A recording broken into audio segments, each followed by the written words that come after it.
Ukraine और Russia के मामले को लेकर कुछ अहम तरीन खबरें निकलकर सामने आई हैं। वो खबर ये है कि रूस ने अपनी लैंड फोर्सेस का 60% हिस्सा जो है वो मैदान जंग में उतार दिया है। इसके अलावा 100 स्ट्रैटेजिक जो बटालियन है वो यूक्रेन के बॉर्डर के ऊपर मौजूद है। इसके अलावा रूस की जो फौज थी वो अब अटैकिंग पोजीशन पर जान पहुंची है। इससे साफ ये बात जाहिर होती है कि रूस के इरादे पक्के हैं। अगर यूक्रेन नहीं मानता और नेटो के साथ जाने पर बाजिद है तो यूक्रेन पर हमला होकर ही रहेगा। अमेरिका ने कुछ सैटेलाइट इमेजेस जारी किए हैं और उन इमेजेस से यह पता चलता है कि रूस ने अपनी अटैकिंग पोजीशन संभाल ली है। फिलहाल के लिए आपको यह बता दें कि अगले 24 घंटे इंतहाई अहम होंगे। सदर बाइडेन की बात करें तो इन्होंने 2 दिन कबल एक बयान जारी किया था कि हमारी इंटेलिजेंस रिपोर्ट्स आई हैं जिसके मुताबिक रूस यूक्रेन के ऊपर 16 फरवरी के ऊपर ऑल आउट वार शुरू कर देगा। ये एक बहुत बड़ी डेवलपमेंट थी और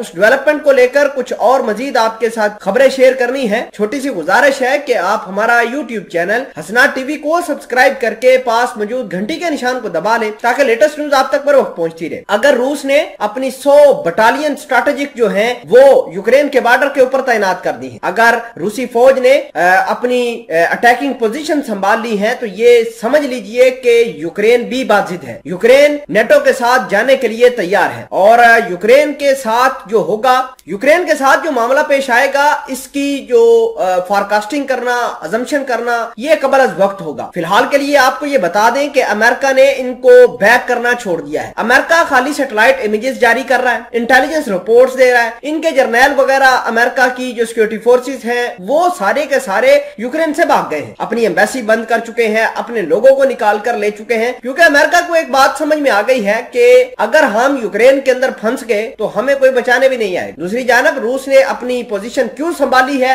अटैकिंग पोजीशन, तो उसकी वजह यह है कि रूस जो है वो चारों तरफ से नेटो के मुमालिक से घिरा पड़ा है और नेटो ने अपना साजो सामान, जंगी साजो सामान जो है वो नेटो के मुख्तलिफ मुमालिक में डिप्लॉय करना भी शुरू कर दिया है। यानी यूक्रेन एक वाहिद ऐसा मुल्क है जो नेटो का अभी तक हिस्सा नहीं है। बाकी बेलारूस को छोड़कर जितने भी मुमालिक हैं उन्होंने रूस को घेर लिया है और किसी वक्त भी रशिया के किसी मनोवर के ऊपर अटैक हो सकता है। फिलहाल के लिए आपको ये बता दें कि रूसी सदर के साथ मिलने के लिए मॉस्को के अंदर जर्मन चांसलर पहुंचे हैं। इस मीटिंग के अंदर बहुत सारी उम्मीदें लगाई जा रही हैं कि जर्मनी कन्विंस कर लेगा सदर व्लादिमीर पुतिन को कि वो यूक्रेन के ऊपर हमला न करे। लेकिन जिस तरीके से रूस ने अपनी 60% फोर्सेस को यानी लैंड फोर्सेस को इस मैदान जंग में झोंका है तो रूस के इरादे तो पक्के हैं। आप देखिए कि रूस कितना बड़ा है इसका अंदाजा लगाना बहुत मुश्किल है। इसकी टेरिटरी बहुत ज्यादा वास्ट है और अगर मॉस्को से यूक्रेन की तरफ आए तो बहुत सारा इनको अपना